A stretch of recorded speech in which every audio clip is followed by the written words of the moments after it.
Invite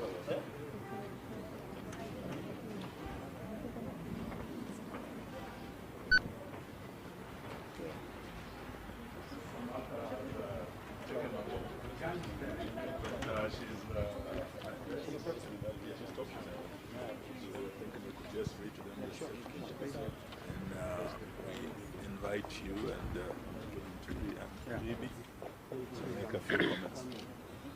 Yes. JB's coming. Yes. So you let us know when you're ready.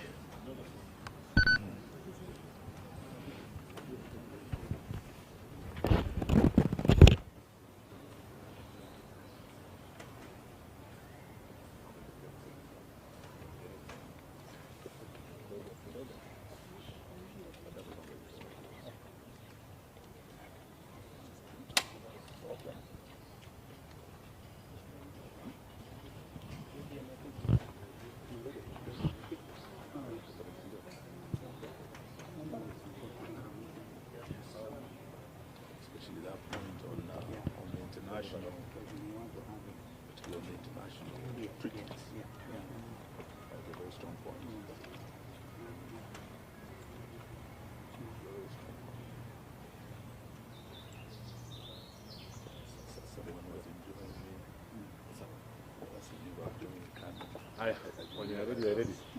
Wearing Gideon's color. Yes. Oh, we can start? Yeah.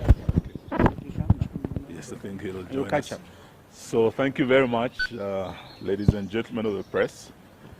We have a press statement here by the United Opposition on the escalating human rights violations and political intolerance in Kenya and the region. We, the United Opposition, stand before the people of Kenya and the international community, gravely alarmed by the heightened descent of our beloved nation into a state of repression, lawlessness, and political persecution. Despite our persistent calls to end arbitrary arrests, abductions, gross violation of human rights, and extrajudicial killings, the Ruto administration seems to be on a race to the bottom, that is to anarchy. In recent days, the country has been plunged into a disturbing pattern of political repression and targeted violence. Most shocking was the brazen abduction of the Honorable Member of Parliament for Juja constituency, the Honorable George Koimburi, whom we have visited this morning, and who was forcefully taken by unidentified assailants on a Sunday. He had gone to church, only to be later found tortured and dumped in a coffee plantation somewhere in Kiambu, literally fighting for his life. The horrifying incident is not isolated. It's part of a chilling trend where elected leaders and citizens, particularly Gen Zs, aligned with the opposition, are being systematically targeted to silence any dissent against this regime. In Kakamega, what was meant to be a peaceful homecoming for our colleague, Honorable Cleophas Malala and the supporters of the DCP party, was quickly turned into a war zone as police deployed excessive force, including live ammunition, to disperse opposition supporters. A few days before, the same cruel pattern faced innocent, peaceful citizens in Bungoma protesting against the grabbing of the Nzoia Sugar Company. This use of disproportionate force on unarmed civilians is not only unlawful, but represents a dangerous erosion of the right to assemble as enshrined in Article 37 of the Constitution of Kenya. Moreover, we have repeatedly raised the alarm over the state-enabled culture of impunity, where political hooligans are mobilized to disrupt opposition events violently. These criminal gangs operate openly, often shielded or even escorted by state security forces. From Busia to Kisumu, Nairobi to Nyeri, opposition meetings have been ambushed, tents destroyed, sound systems and cars vandalized, and citizens assaulted. While the police stand by, or worse, collaborate in this chaos, this is no doubt a state-sponsored political terrorism. We also condemn in the strongest terms possible the murder of 2 Catholic priests, Father John Minor, who had just recently hosted the 2nd Deputy President.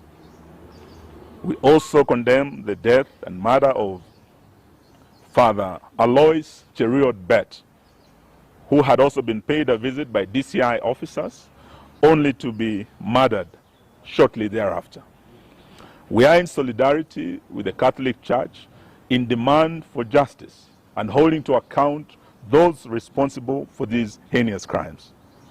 These violations are not only gross violation of the Kenyan Constitution, but also a violation of the African Charter on Human and People's Rights and other international rights statutes, including the Universal Declaration of Human Rights 1948, to which Kenya is a signatory, the International Convention on Civil and Political Rights, ratified by Kenya as far back as 1972, the African Charter on Human and People's Rights, which enshrines the right to liberty, assembly, and freedom of expression. These legally binding instruments obligate the state to protect, not to persecute, any of its citizens without exception. We are deeply disturbed by the growing role of private sector enablers in this crackdown. We call out telecommunication companies, in particular Safaricom, which may have turned a blind eye, or worse, actively collaborated with the regime in surveilling, tracing, aiding, and abducting of these citizens. We demand that they publicly account for the data they provide to security agencies and affirm their commitment to protecting the rights and privacy of their customers. We equally put on notice all political and business elites, those who fund the goon squads, those who lobby for the maintenance of tyranny, and those in the diplomatic community who remain silent as Kenya burns. History will remember your complicity. To the Kenyan people, we say, do not be silenced. The repression we face today is not just about politics. It's about the very soul of our nation.